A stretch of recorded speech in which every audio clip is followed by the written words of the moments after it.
Cinema வரலாற்றில் எம்ஜிஆர் அவர்களும் சிவாஜி அவர்களும் சாதித்த ஒரு விஷயத்தை யாரும் கற்பனையோடு செய்து பார்க்க முடியாது. அப்படி கதாநாயகனாக இருந்து அவர்கள் தொட்ட எல்லையை ஒரு நகைச்சுவை நடிகையாக, குணச்சித்திர நடிகையாக இருந்து உலகளவில் தொட்ட ஒரே ஒரு பெண்மணி மனோரமா அவர்களாம். எம்ஜிஆர் அவர்களையும் சிவாஜி அவர்களையும் எத்தனை பேர் ஓட்டு போட்டு பார்க்கட்டும், எத்தனை பேர் வந்து மனதிலே வைத்திருக்காளோ அந்த அளவுக்கு ஒரு புள்ளி கூட குறையாமல் உலகளவிலே மனோரமா நேசித்த மக்கள் அதிகம் இருக்கிறார்கள் என்பதை நாம் மறந்துவிடக்கூடாது. 1958 மாலையிட்ட மங்கைன்னு கவியரசர் ஒரு படம் எடுக்கிறாரு. ஜிஆர் நாதன் டைரக்ட் பண்ணுறாரு. செந்தமிழ் தேன்மொழியால் நிலாவென சிரிக்கும் மலர்கொடியால் பைங்கனி இதழில் படரசம் தருவாள் பருகிட தலைகுனிவாள்னு டிஆர் மகாலிங்கம் பாட்டு. என்ன பாட்டு அந்த மாதிரி அந்த படத்திலே ஒரு நகைச்சுவை இடத்துல கொடுத்தாங்கன்னு அவன் ரொம்ப வருத்தப்படான். கவிஞர் சொல்கிறாரு, கதாநாயகிக்கு எப்படி இருந்தாலும் வயசாகி போகும், வாழ்நாள் பூரா கதாநாயகி இருக்க முடியாது, நீ சிரஞ்சீவி கதாநாயகியாக இருக்க போகிற, சிரஞ்சீவியாக வாழ போகிறேன்னு சொன்னார். அதனால தான் 1000 தாண்டி 1300 தாண்டி அவர்கள் நடித்து கொண்டே இருந்தார்கள். கவிஞர் அவர்கள் 1966 வந்து தாயே உனக்கான படம் எடுத்தார். அதுதான் என் சகோதரியை நான் முதலாக பார்த்தேன். நாகேஷுக்கு அதில் ஒரு காமெடியான வேஷம். பட்டாளத்தில் நான் கேப்டன் சொல்லி அவர் பட்லர், அங்கே கேன்டீனில் பட்லரு, இங்கே நான் கேப்டன் சொல்லி விகேஆர் பொண்ணு மனோரமா கல்யாணம் பண்ணிட்டு போனேன். பணம் குஷாலாக இருந்துட்டு இருக்கும்போது நான் மிலிட்டரி லீவ் இருந்தவன், டே சொல்லிடாதா அப்படின்பா. யார்? நான் நாகேஷை பார்க்க வந்தேன். யாருன்னா, இல்லைங்க பட்டாளத்தை பட்லரால் இல்லைங்களா, கேப்டனா? இல்லைங்க கேப்டன் தான், அப்படி இருக்க முடியாதுங்க பட்லர் சொன்னோடனே நாகேஷ் மனோரமா விகேஆர் பண்ண அந்த கலாட்டா தான் அந்த காட்சி, மறக்க முடியாத ஒரு காட்சி. அதுதான் முதல்ல மனோரமா அவர்களை நான் சந்தித்தேன். அதுக்கப்புறம் கவிஎஸ் கண்ணதாசன் அவர்கள் நம்முடைய அண்ணாவுக்காக என்னென்ன பாட்டு எழுதியிருக்காரு. கந்தன் கருணையில் என்ன பாட்டு? சொல்ல சொல்ல இனிக்குதடா முருகா உள்ளமெல்லாம் உன்பெயரை சொல்ல சொல்ல இனிக்குதடா, பிள்ளை பிராயத்திலே பெரிய பெயர் பெற்றவனே உள்ளமெல்லாம் உன்பெயரை சொல்ல சொல்ல இனிக்குதடா, முருகன் என்றால் அழகன் என்று தமிழ் மொழி கூறும், அழகன் தன் குமரன் என்று மனமொழி கூறும், உயிரினங்கள் ஒன்றையொன்று வாழ்த்திடும் போது அதன் உள்ளிருந்து வாழ்த்துவது உன் நல் ஒன்றோ கந்தா உன் நலொன்றோ என்று 8ஆம் கிளாஸ் படித்தவன் எழுதினான் சார் பாட்டேன். வெறும் 8ஆம் கிளாஸ் படித்த மனிதன் அவர் தான். குறிஞ்சியிலே பூ மறந்து குலுங்குதடி தன்னாலே என்று வள்ளி குரத்திக்காக பாட்டு எழுதிப்பார். அந்த பாடல் காட்சியிலே மனோரமா அவர்களும் நம்முடைய ஜெயலலிதா அம்மையார் அவர்களும் டான்ஸ் ஆடுவாங்க. அவர் திக்குவாய் கேரக்டர். நீ அப்படின்ற உடனே நாகேஷ் என்ன தைரியத்தில் ஆரம்பித்தேன், எப்படி முடிக்க போகிறேன் கவனிரு அப்படிம்பாரு. என்ன ஒரு வார்த்தை ஆரம்பித்தா முடிக்க முடியாது அவங்களால. அப்படி ஒரு கேரக்டரில் அந்த படத்தில் ரொம்ப பிரமா பண்ணாங்க. அதுக்கப்புறம் வந்து இது வந்து 66, 67 கந்தன் கனி, 68 உயர்ந்த மனிதன். கல்கத்தா ரசகுல்லான்னு எனக்கு அது ஒரு கேரக்டர். அந்த உயர்ந்த சத்யன் கேரக்டர் கல்கத்தா ரசகுல்லான்னு பேர். அந்த கல்கத்தா ரசகுல்லாவை ஒன் சைடாக காதலிக்கிற ஒரு வேஷம் மனோரமா அவர்களுக்கு. காதல் செய்யணுமோ என்ன, ஆனால் கல்யாணம் பண்ணது விகேஆர். வேறு வழி இல்லாமல் பழிவாங்க. கிளைமாக்ஸில் எனக்கு திருட்டுப்பட்ட சுமத்தி விகேஆர் மனோரமா கோஷி திருட்டுப்பட்ட ஜோதி எனக்கு வேட்டு விட்டு அறிவிப்பாங்க. அந்த படத்திலே அம்மையார் பண்ணேன். அதுக்கப்புறம் ஏபி நாகராஜன் அவர்கள் அவர் மனோரமாவை என்னையும் தத்தெடுத்துக்கிட்டார். ஏபி நாகராஜனுக்கு மூத்த பொண்ணு மனோரமா, நான் மகன், 2 பேர் தத்தெடுத்துக்கிட்டார். தத்தெடுத்த மனிதன் அந்த திருமலை தென்குமரி என்ற ஒரு படத்தை எடுத்தார். ஒரே மாதத்தில் படம், ஒரு ஸ்கிரிப்ட் பண்ணி ஒரு மாதத்தில் ஒரு ட்ராவலாக் மாதிரி மொத்தமாக 4 மாநிலங்கள், தமிழ்நாடு, ஆந்திரா, கர்நாடகா, கேரளா 4 ஊர்களுக்கும் போய் ஒரே மாதப்பட்ட மே 1ஆம் தேதி படத்தை ஆரம்பிக்கிறோம், 31ஆம் தேதி படம் முடிஞ்சது. அவ்வளோதான். எப்படி பிளான் பண்ணி நினச்சி பாருங்கள். பஸ்லேயே போயிட்டுருக்கோம். மதுரைக்கு போகிறோம். மதுரையில் ஒரு சீக்வன்ஸ் எடுப்பார். அங்கேருந்து கன்னியாகுமரி போவோம். கன்னியாகுமரியில் சீக்வன்ஸ் எடுப்பார். நேராக குருவாயூர் போகிறோம். அங்கே 3 நாள் ஷூட் எடுப்பார். நேராக மைசூர் போய் சாமுண்டீஸ்வரி மலை மேலே ஷூட் பண்ணுவோம். முடிஞ்சிடும். நேராக திருத்தணி வருவார். அங்கே ஒரு 3 நாள். அப்புறம் திருப்பதியில் 3 நாள் படத்தை முடிச்சிட்டார். அதில் என் அம்மையாருக்கு ஒரு பால்கார முனியமான ஒரு வேஷம். பாடணும்னு மனசுக்குள்ளே ஆசை நிறைய கீது, ஆனால் பாட சொல்ல பெயம் முன்னே நிற்கிதுன்னு ஒரு வேஷம்.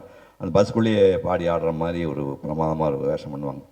அதுக்கப்புறம் 72ல் வந்து கண்காட்சி என்று தண்டையார்பேட்டில் சுடுகாடு பக்கத்தில் ஒரு எக்ஸிபிஷன் நடத்துனாங்க 1972. கண்காட்சி படத்தில் துப்பறியும் ஒரு நிபுணர்கள் வேஷத்தில் சுருளிராஜன் இந்த அம்மாவும் 9 வேஷம் பண்ணுவாங்க. அது நவராத்திரியில் சிவாஜி கொடுத்த மாதிரியே இந்த அம்மா மேலோட அசாத்திய நம்பிக்கையில் ஏபிஎன் அவர்கள் 9 வெரைட்டி மேக்கப்பில் வந்து இந்த குற்றவாளி யாருன்னு கண்டுபிடிக்கிறதுக்கு இவங்க மாறும் வேஷம் போடுறாங்கன்னு நினைப்பேன். அதில் தான் நானும் குமாரி பத்மினி அந்த பக்கத்தில் கள்ளபாரன் ராஜனும் சிஐடி சகுந்தலாவும் ஸ்டேஜில் ப்ரோக்ராம் பண்ண மாதிரி சும்மா புது பையன், ஒன்றும் தெரியாது, பாட்டும் வராது, டான்ஸ் வராது, தைரியமாக கொடுத்தாரு.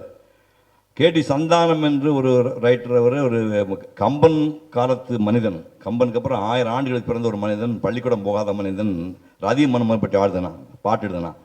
அனங்கன் கஜனன்பன் வசந்தன்மன் மதன் என்றும் வணங்கும் என் உயிர் மன்னவா, கதம்பம் செண்பகம் தங்கும் கருங்குந்தல் கவின் பொங்கும் கனிந்தோங்கும் கயற்கண்ணியே, ஆடலும் பாடலும் அன்பின் ஊடலும் கூடலும் இன்பம் தேடலும் உன் செயல் அல்லவா, நீ இல்லை என்றால் வாடிடும் வையகம் அல்லவா, அழகு தமிழே பழகுமிசையே அமுது நிலையே உனது செயலார் அந்தரங்க சிந்து பாடுவார், சந்ததம் காதல் மந்திரத்தை தினம் நாடுவார், மனம் கொஞ்சும் மலர் மஞ்சம் அடைந்துள்ளம் குளிர்ந்தங்கம் கலந்தன்பின் நலம் காணுவோம், குணம் கொள் பெண் அணங்கே உன் மனம் கொண்டேன் மனம் தந்தேன் இணைந்தொன்றாய் சுகம் காணுவோம், கண்ணாவா மன்னாவான்னு ஒரு பாட்டு. இது வந்து சுத்தமாக வந்து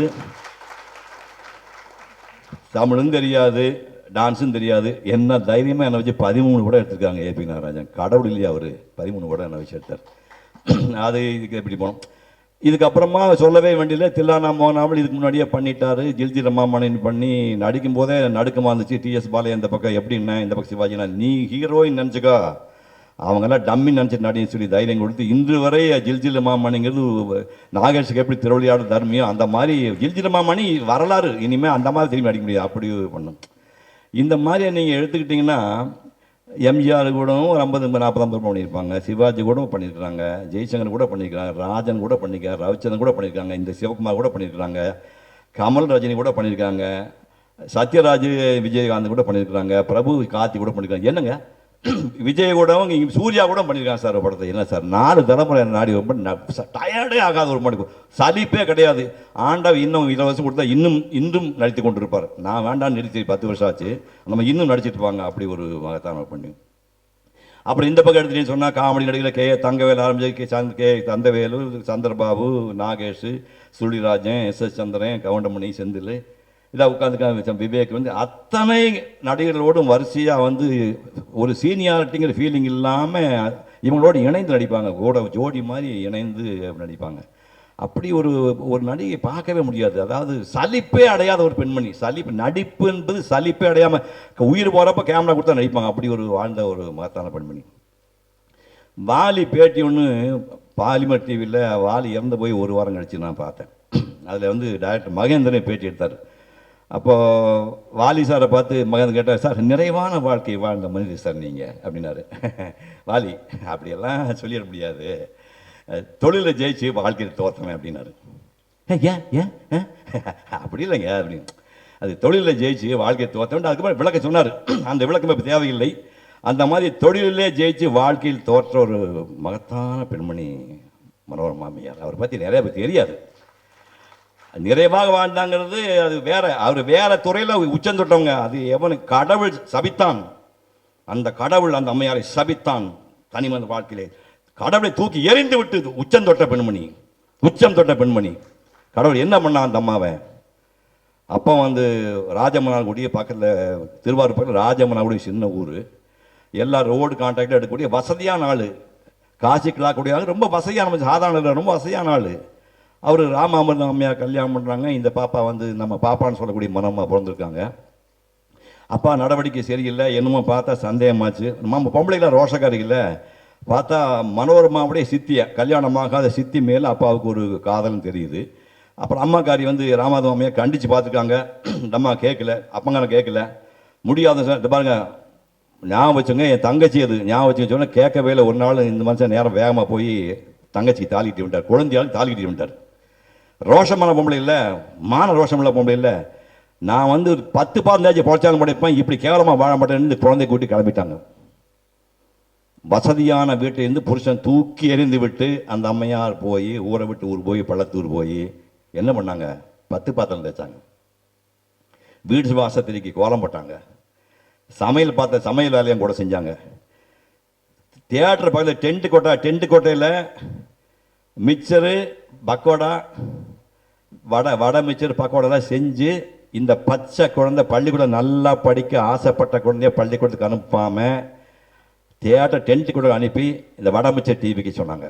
வேறு வழி இல்லை. அந்த பெண் அங்கேயும் உஷாரமாக இருந்து படத்தில் என்ன படம் ஓடுன்னு அப்படியே வாட்ச் பண்ணி தியாகராஜ பாகவதர் ஏழை மன்னன் தியாகராஜ பாகவதர் பாட்டை மனப்பாடம் பண்ணுறான். அந்த பொண்ணு 7 வயசு 8 வயசு எவனும் தொட முடியாது. அந்த மாதிரி அந்த பொண்ணு பணப்பாடம் பண்ணு. கேட்டால் கோபி சாந்தான்னு பேர், கோபி சாந்தா கூப்பிட்றா அப்படின்னா காசுலாம் கொடுக்க மாட்டாங்க. வீட்டில் விசேஷம்னா அந்த பொண்ணை கூப்பிட்டா பிரமாவை பாடுவா. இப்படியே போய் ஒரு எலக்ட்ரீஷியன் பால்ராஜன் ஒரு எலக்ட்ரீஷியன், அவன் யார் மகன் ஒரு நாடகம் போடுறான். அந்த நாடகப்படி இந்த பொண்ணு அப்படியே படிப்படியாக வந்து கதாநாயகி ஆகி நடிச்சிட்டு இருக்குது. அந்த நாடகத்துக்கு தலைமை தாங்குற வீணை பாலச்சந்தர், எவ்வளோ பெரிய மேதை அந்த மனுஷன் அதுக்கு தலைமை தாங்குறான். தலைமை தாங்குனா அந்த கதாநாயகி மனோரமா, அதுக்கு அடுத்தாப்புல ஒரு வேஷம் செகண்ட் ஹீரோ பண்ணவங்களுக்கு கீழே ஒரு செட்டப் பண்ணி ப்ரைஸ் கொடுக்குன்னு சொல்லி வீணை பாலச்சந்தர் வந்து நீங்கள் அந்த செகண்ட் ஹீரோ பண்ணிச்சா அந்த பொண்ணுக்கு ப்ரைஸ் கொடுங்கன்னு சொல்லிட்டு ப்ரைஸ் எல்லாம் வாங்கிட்டு வந்துட்டாங்க. மனோரமா கொடுக்காதீங்க அந்த பொண்ணு கொடுன்னா அப்போ சொன்னார், மன்னிக்க வேண்டும், இந்த பரிசை வந்து 2வது கதாநாயகி கொடுன்னு சொல்கிறாங்க, நான் அவங்க சொன்னபடியே கொடுக்குறேன், ஆனால் இதை விட தகுதியானவள் கதாநாயகி மனோரமா, அவள் தான் அதோட பெரிய ஆள்னு சொல்லி அவர் சொல்லிட்டு போகிறாரு. அந்த ஒரு எண்ணம் தான் அந்த அம்மாவுக்கு மிகப்பெரிய நம்பிக்கை கொடுக்குது. இதுக்கப்புறம் அப்படியே வர்றாங்க. எஸ்எஸ்ஆரோடைய 1957 படம் நடித்தாச்சு. நடிச்சதுக்கு அப்புறமும் எஸ்எஸ்ஆரோடைய நாடகங்களில் 59 நடிக்கிறாங்க. இந்த அம்மா மணிமட்டத்தில் கதாநாயகியா மணிமட்டத்தில் எஸ்எஸ் நாடகத்தை அம்மா என்ன பண்ணி நடித்தாங்களோ அதைத்தான் நம்முடைய முதல்வர்கள் படத்தில் நடிச்சு காட்டினாங்க. அப்போ போது தான் வாழ்க்கை விளையாடுகிறது. 1959 கண் திறந்தது என்று நான் அந்த கதாநாயகன் பேர் சொல்ல விரும்பவில்லை. கண் திறந்தது என்ற படம் வருகிறது. அந்த படத்திலே அந்த மனிதன் கதாநாயகனாக நடிக்கிறான். அவன் நாடகம் நடிக்கிறவன். அந்த வயசுக்கே உண்டா குறும்பு இருக்கும்ல, நம்மளாம் தாண்டி வந்தவங்க தானே. நம்மளாம் தாண்டி வந்த அந்த 15-16 வயசில் ஒரு பட்டாம்பூச்சி பறக்கும். அப்போ சொன்ன ஆத்தா சொன்ன கடவுளே சொன்னால் கேட்க மாட்டோம். அது அந்த அந்த ஆம்பளை பார்த்தான்னா அவன் கனவு வந்துகிட்டே இருப்பான். ராத்திரி தூக்கத்தில் வந்துட்டு இருப்பான். அந்த மாதிரி அந்த கதாநாயகன் அம்மா கண்ணில் வந்தான். என்னென்னமோ பண்ணி பார்த்தா தூக்கத்துலேயும் வந்தான். அம்மாக்கார் சொல்கிறா, போராடிக்கிட்டு இருக்கிறோம், நாடகத்துக்கு 10 ரூபா கொடுக்குறாங்க, 5 ரூபா கொடுக்குறாங்க, பிழைக்க முடியாது, சொன்னால் கேளுமா கேட்க மாட்டேங்குது. அது உள்ள இந்த காதல் சைத்தான், இந்த காதல் சைத்தான் உள்ள பூந்து கேட்கவில்லை. சொல்லாமல் கொள்ளாமல் கடவுளாக கும்பிட வேண்டிய ராமாமந்தம் அம்மையாரை விட்டுட்டு இந்த மாதிரி தனியாக போய் திருச்செந்தூரில் 1964 கல்யாணம் பண்ணுறாங்க. நினச்சி பாருங்கள் சார், கடவுளாக கும்பிட்ற அம்மாவை விட்டுட்டு சொல்லாமல் கொள்ளாமல் போய் திருச்செந்தூரில் இந்த மாதிரி கல்யாணம் பண்ணாங்க. கல்யாணம் பண்ணி ஒரு குழந்தை கன்சீவ் ஆகுது. 2 மாதம் அது அபார்ட் ஆகி போகுது. அந்த குழந்தை அபார்ட் ஆகிடுது. அவன் சடையை விட மாட்டேங்கிறான். அபார்ட்டான நம்ம ஒரு வாரத்துலேயே நம்ம பாப்பா நாடகத்துக்கு போகலாம் உயிரை வாங்குறான். திரும்ப நாடகத்துக்கு போகுது, நடிச்சிட்டே இருக்குது. ஒரு 6 மாதத்தில் கன்சீவ் ஆகுது. இந்த பையன் பூபதி கன்சீவ் ஆகிருக்கான். ஆனால் அந்த பூபதி வெளியே வரல, உள்ளே அம்மா வயிற்றுலேயே இருக்கிறான். 2 மாதம் 3 மாதம் 4 மாதம் 5 மாதம் 6 மாதம் 7 மாதம் 8 மாதம் 9 மாதம் குழந்தையை சுமந்து கொண்டு நாடகத்தில் நடிக்கிறான். அந்த பெண்மணி பிரியப்பட்டில்லை, வேற வழி இல்லை, கணவனை விட மாட்டேங்கிறான், நடிங்கிறான். நடிச்சாச்சு. கடைசியாக நடிச்ச 5-6 மாதத்துக்கு நாடகத்தை காசு கொடுக்கணும்ல, காசு கொடுக்கல. என்ன 10 ரூபா 5 ரூபா 20 ரூபா கொடுப்பானு ஒரு நாடகத்துக்கு. அப்போ இத்தனை நடிச்சதுக்கு காசு வாங்குற வசூல் வாங்கி தரேன் சொல்கிறான். பேருகாலம் வந்துருச்சு. நான் எங்கள் அப்பா வீட்டுக்கு அம்மா வீட்டுக்கு போகிறேன், பிரசவத்துக்கு போனேன், நீ போக நான் கொண்டு வரேங்கிறான். போயாச்சு. பிரசவத்துக்கு கையில் காசு இல்லை. எப்படி சமாளிச்சானு தெரியாது. இந்த பையன் அனாதமாக எப்படி அம்மாவுக்கு பிறந்தான். இந்த பையன் பிறந்தோடனே உடனே புருஷன் வரணும்ல, தகவல் கொடுத்துட்டாங்க. உடனே புருஷன் வரவில்லை. 15 நாள் கழிச்சு வர்றான். வந்தவன் குழந்தைய பார்த்தானா, கொண்டாடி பார்த்தானா, இல்லை சம்பளம் கொடுத்தானா, கையில் காசும் கொடுக்கல, குழந்தையும் பார்க்கல, மனையும் பார்க்கல, போலாம் வாங்குறான். என்ன சார் கேரக்டர் அது? போலாம் வாங்குறான் சார். எதுக்கு? நடிக்க போனோம். பச்சை உடம்பையோ குழந்தை பற்றி 4 நாள் தான் ஆகுதுன்னா, இல்லை அதை இருக்கட்டும், நாடகம் புக் பண்ணிட்டேன் போலவான்னு. அப்போ தான் இந்த அம்மாவுக்கு ஞானோதயம் வந்தது. நாம் தவறான ஆளோடு சம்பந்தம் வைத்து விட்டோம். அம்மா கிட்ட போனால் அம்மா சொன்னாங்க, போதும், புத்திசாலி பொண்ணா இந்த எல்லையை முடிவு பண்ணு சொன்னாங்க. அந்த வினாடியோடு அந்த தொடர்பு போய்விட்டது. போனவன் ஏன் திரும்ப வரலன்னா, அவன் ஜாதகத்தை பார்த்துக்கான். ஜாதகத்தை பார்த்தா பூபதி ஜாதகத்தில் அம்மா உச்சந்துடுவான், அப்பனை வீழ்த்திடும், அப்பனை வீழ்த்திருந்த குழந்தை விழுங்கிடும், அப்பனை விழுங்கி விடும். எவனோ ஜோசி சொல்லுவான். 1000 அயோக்கிய பசங்க இருப்பான் ஜோசிகர்ல.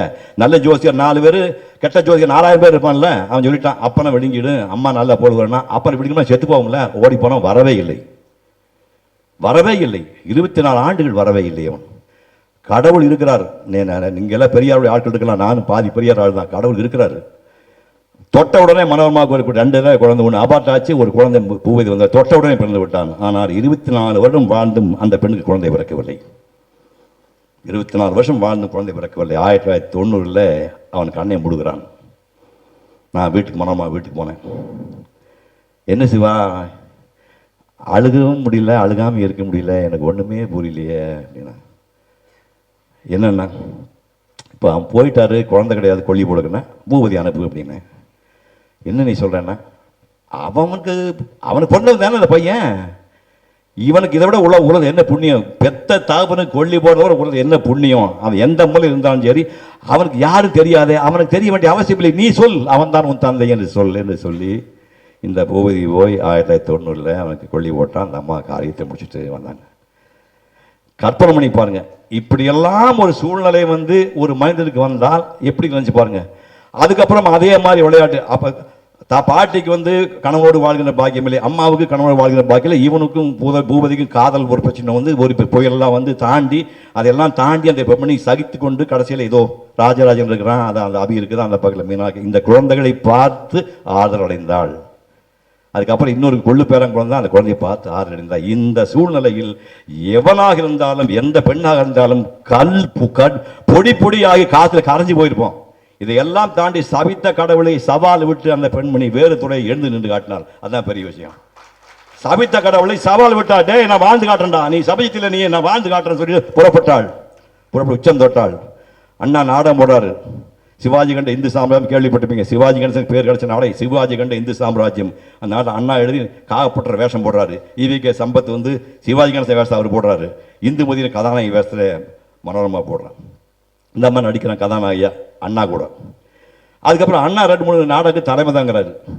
விடை கொடுதாயின்னு சொர்ணம் அவர்கள் கலைஞரோட சொந்தக்காரன் சொர்ண நாடகம் எழுதி விடை கொடுதாயின்னு ஒரு நாடகம் எழுதுனான். அந்த நாடகத்தை வந்து அண்ணா வந்து பார்க்குறாரு, மனோரமா பிரமாமாண்டு. அதுக்கப்புறம் ஒரு நாடகத்தை போகும்போது அதே விடை கொடுதாய்க்கு அண்ணா தலைமை தாங்கிற. அன்னைக்கு மனோரமா நடிக்கவில்லை. நாடகத்தை பார்த்துட்டு அண்ணா ரொம்ப நைட்டு ஒரு அப்செட் ஆகி, அண்ணா மாதிரி ஒரு ரசிகன் உலகத்தையே பார்க்க முடியாது, நேராக வீட்டுக்கு வந்தார். சொர்ணத்துக்கு போன சொர்ணம், நான் வந்து நாடக ஆசிரியர் தான் பெரியவன் நினச்சிட்டு இருந்தேன், டைரக்ட் பண்ணுறவன் பெரிய ஆள் நினச்சிட்டு இருந்தேன், நடிகை தூசு நினச்சிருந்தேன். டேய் நடிகர் நடிகர்னாடா நாடகத்தை காப்பாற்றுறானுங்க, நடிகர் எவனும் பண்ண முடியாதா, மனோரமா இல்லை என்றால் இந்த நாடகம் நிறுத்தி விடு. அண்ணா சொன்ன வார்த்தை, மனோரமா நடிக்கவில்லைனாலும் இந்த நாடகத்தை நிறுத்தி விடுனார். அப்போ நடிகருங்கிறவனுக்கு எவ்வளோ பெரிய மரியாதை இந்த பெண் தேடி கொடுத்து பாருங்க.